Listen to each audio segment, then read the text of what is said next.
नमस्कार, मैं रितेश कश्यप, राष्ट्र समर्पण न्यूज से। आज मैं बड़े ही गंभीर विषय पर आप लोगों के बीच अपनी बात रखने आया हूं। झारखंड में कब होगी हमारी बेटियां सुरक्षित, ये बड़ा सवाल है। और ये सवाल हमारा नहीं है, बल्कि झारखंड के उन लाखों लोगों के हैं जिनके घर में बहन बेटियां रहती हैं। झारखंड के सभी अखबारों में आपको हर दिन झारखंड के किसी न किसी हिस्से से लड़कियों के साथ छेड़खानी, दुष्कर्म और इस तरह की कई घटनाओं का जिक्र पढ़ने और देखने को मिल जाएगा। जब इस तरह की घटना आम जनता से लेकर हमारे जैसे पत्रकारों को भी पता चल रही है, तो सवाल ये उठता है कि प्रशासन और सरकार को यह बात पता नहीं चल रही होगी। अगर पता चल रही है तो क्या कर रही है प्रशासन, क्या कर रही है सरकार? सवाल तो है ना। चुनाव के दौरान और चुनाव से पहले वर्तमान की हेमंत सरकार की मैया योजना का बड़ा ही जिक्र हो रहा था। कहा जा रहा था हेमंत सोरेन की सरकार आएगी तो महिलाओं को आर्थिक रूप से संपन्न करेगी, उन्हें आर्थिक रूप से सुरक्षा प्रदान करेगी ताकि वो आगे बढ़ सके, अपने जीवन में कुछ कर सके। फिर वही सवाल उठता है, महिलाएं आर्थिक रूप से संपन्न होने के बाद जब आगे बढ़ेगी तो आगे बढ़ने के बाद वहां पर कोई मनचला किसी चौक चौराहा पर मिलेगा और इस मैया के साथ छेड़खानी करेगा या फिर दुष्कर्म करेगा, तो हमारा समाज कितना आगे बढ़ेगा? क्योंकि आर्थिक रूप से सशक्त होने के लिए सरकार के दिए गए दान की राशि के अलावा वह मेहनत से भी कमा सकती है। लेकिन जब अपराधी खुलेआम छेड़खानी करते चलेंगे, तो बेटियों पर गलत दृष्टि रखेंगे, तो वह बेटियां कैसे सुरक्षा कर पाएगी खुद की? मैं आपके सामने कुछ घटनाओं की जिक्र करूंगा। इसके बाद आप खुद सोचना कि बेटियां आखिर सुरक्षित हैं भी तो कहां? उनकी सुरक्षा की जिम्मेदारी किसकी होनी चाहिए?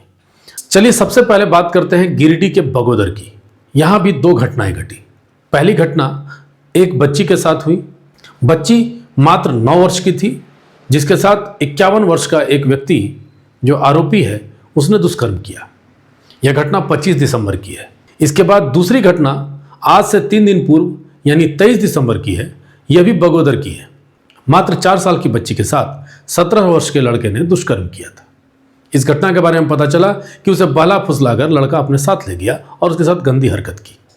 हालांकि लड़का गिरफ्तार हो चुका है। तीसरा मामला झारखंड के पलामू का है। यहां पर 11 वर्ष की बच्ची के साथ दुष्कर्म की घटना हुई है। आरोपी के बारे में पता चला कि वह उसी के गांव का रहने वाला है। पीड़िता की मां ने बताया कि आरोपी युवक के खिलाफ मामला दर्ज करवाया गया है। आरोपी की तलाश जारी है। एक और घटना पलामू की है। 16 दिसंबर को ही पलामू में एक और घटना घटी, जहां पर एक नाबालिग बच्ची के साथ उसके पड़ोस में रहने वाला विजय ने दुष्कर्म किया और घटना को अंजाम दिया। इस बच्ची के पिता गुजरात के भरूच में काम करते हैं। आश्चर्य की बात यह है, विजय भी उसी बच्ची के पिता के साथ काम करता है और उस बच्ची के पड़ोस में रहता है ना शर्मसार कर देने वाली बात। इस घटना में आपको मैं बता दूं कि वह बच्ची अब इस दुनिया में नहीं है। तो यह थी पलामू की बात। अब बात करते हैं हम लोग झारखंड के कोल्हान क्षेत्र की। यहां पर चाईबासा जिले से एक दिल दहला देने वाली घटना सामने आई। 18 दिसंबर के दिन 14 वर्षीय नाबालिग बच्ची के साथ दुष्कर्म किया गया। उसके बाद उसी बच्ची को बेहोशी की हालत में आंगनबाड़ी केंद्र के पास फेंक दिया गया। उसके बाद बच्ची का इलाज के दौरान मौत हो गया। दुष्कर्म करने वाले लड़के को ग्रामीणों ने पकड़कर जमकर पीटा। उसके बाद पुलिस वहां पर पहुंची, आरोपी को पकड़कर हिरासत में ले लिया। एक और घटना धनबाद के सराय ढेला थाना क्षेत्र की है। यह घटना 24 दिसंबर की है, जहां पर एक दिव्यांग लड़की जिसकी उम्र 30 वर्ष की है, उसके साथ दुष्कर्म की घटना घटी। आरोपी सेंट्रल अस्पताल का सफाई कर्मी है, उसका नाम अजीत है। हालांकि अब तक पुलिस उसे पकड़ नहीं पाई है, लेकिन जगह जगह छापेमारी चल रही है। लड़कियों से छेड़छाड़ की घटना रामगढ़ जिले के भुरकुंडा थाना क्षेत्र से भी देखने को मिली है। यहाँ पर मुश्ताक अंसारी जो एक वृद्धा आश्रम चलाता था, यहाँ एक नाबालिग बच्ची को वह शराब पिलाकर एक कमरे में बंद कर रखा था और उसके साथ दुष्कर्म का प्रयास भी कर रहा था। 19 दिसंबर को उसी लड़की की आवाज उस बंद कमरे से आई। तब लोगों ने जाकर उसका दरवाजा खोला। वह लड़की शराब के नशे में धुत थी। उस दिन लोगों के सामने उसने बयान दिया, लेकिन अगले ही दिन लड़की अपना लिखित बयान देकर मुकर गई। क्यों मुकर गई होगी, यह आप भी समझ सकते हैं। यहां पर भी आम जनता ने जोरदार प्रदर्शन किया, आंदोलन किया, तब जाकर पुलिस ने आरोपी को पकड़कर जेल भेजा। इसके अलावा एक और घटना भुरकुंडा से ही है, जहां 21 दिसंबर को यह जानकारी मिली। इस घटना में तो शिक्षक और छात्र के रिश्ते को ही तार तार करने की कोशिश की गई। यहां पर एक सरकारी विद्यालय के शिक्षक मुख्तार अंसारी ने 12 वर्ष की बच्ची के साथ शौचालय में ही छेड़छाड़ करने का काम किया। इस घटना से बच्ची की मानसिकता पर इतना असर पड़ा कि वह स्कूल जाना ही बंद कर चुकी थी।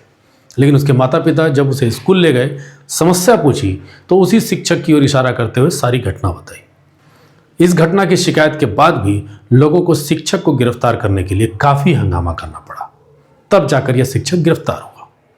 तो यह रही पूरे झारखंड के अलग अलग हिस्सों की बात। अब मैं आपको बताऊंगा झारखंड की राजधानी रांची के बारे में, जहां सरकार भी है, प्रशासन भी है और चाक चौबंद व्यवस्था भी है। हर तरह के शीर्ष पर बैठने वाले पदाधिकारी भी रांची में ही हैं, जो झारखंड की दशा और दिशा तय करते हैं। लेकिन यहाँ पर भी इस तरह की घटनाएं लगातार सुनने को मिल रही है। घटना 6 दिसंबर की है, जब एक अधेड़ उम्र के व्यक्ति, जिसका नाम मोहम्मद फिरोज अली है, वो व्यक्ति रांची के अपर बाजार के कोतवाली थाना के पास 10 मिनट तक लगातार छोटी छोटी बच्चों के साथ छेड़खानी करता रहा। मामला सीसीटीवी में भी कैद हुआ। लेकिन आलम यह था कि उस व्यक्ति को गिरफ्तार करने के लिए भी मुख्यमंत्री हेमंत सोरेन को बीच में आना पड़ा, कड़ा एक्शन लेने की बात कहनी पड़ी, तब जाकर रांची पुलिस उसे गिरफ्तार कर सकी। इसी तरह के ऐसे कई मामले रांची से देखने को मिले, जहां कभी 8वीं के बच्चों के साथ छेड़खानी की जा रही है, तो कहीं पर किसी महिला के साथ अश्लील हरकतें की जा रही है। अगर मैं इस तरह की घटनाओं का जिक्र करता चला जाऊं तो सुबह से शाम हो जाएगा, लेकिन घटनाएं समाप्त नहीं होंगी। यह स्थिति झारखंड के हर हिस्से की है। यहाँ हर घटना अपने आप में बहुत बड़ी घटना है। लेकिन सरकार कौन सी ऐसी घटना का इंतजार कर रही है जब उसकी निद्रा टूटेगी? आज झारखंड के हर सड़क, चौक चौराहे पर मनचले लड़के बाइक से स्टंटबाजी करते हैं। पुलिस हाथ पे हाथ धरी बैठी रहती है। लेकिन वहीं अगर पुलिस हर चौक चौराहे पर कभी हेलमेट चेक करते हुए तो कभी चालान काटते हुए खड़ी नजर आएगी। जब भी कहीं कोई घटना की खबर आती है तो पुलिस 2 दिन के लिए तो सक्रिय रहती है, उसके बाद तब तक निष्क्रिय रहती है जब कोई और नई घटना ना घट जाए। यह सवाल तो सरकार से था, अब दूसरा सवाल विपक्ष से है, जो इस तरह की घटनाओं पर अपनी प्रतिक्रिया देने के लिए ट्विटर और सोशल मीडिया के बाहर आ ही नहीं पा रही है। विपक्ष को लगता है कि किसी भी समस्या का समाधान ट्विटर, फेसबुक और कैमरे के सामने बोल देने से हो जाएगा। लड़कियों की सुरक्षा हर व्यक्ति की समस्या है, यह सिर्फ सरकार का नहीं या फिर विपक्ष का नहीं है। अब देखना यह है कि सरकार, प्रशासन और साथ में विपक्ष इन मामलों को कितनी गंभीरता से लेता है और कितनी जल्दी अपनी ही बेटियों की सुरक्षा कर पाता है। आपको यह खबर कैसी लगी जरूर बताइएगा। अभी तक के लिए धन्यवाद, नमस्कार।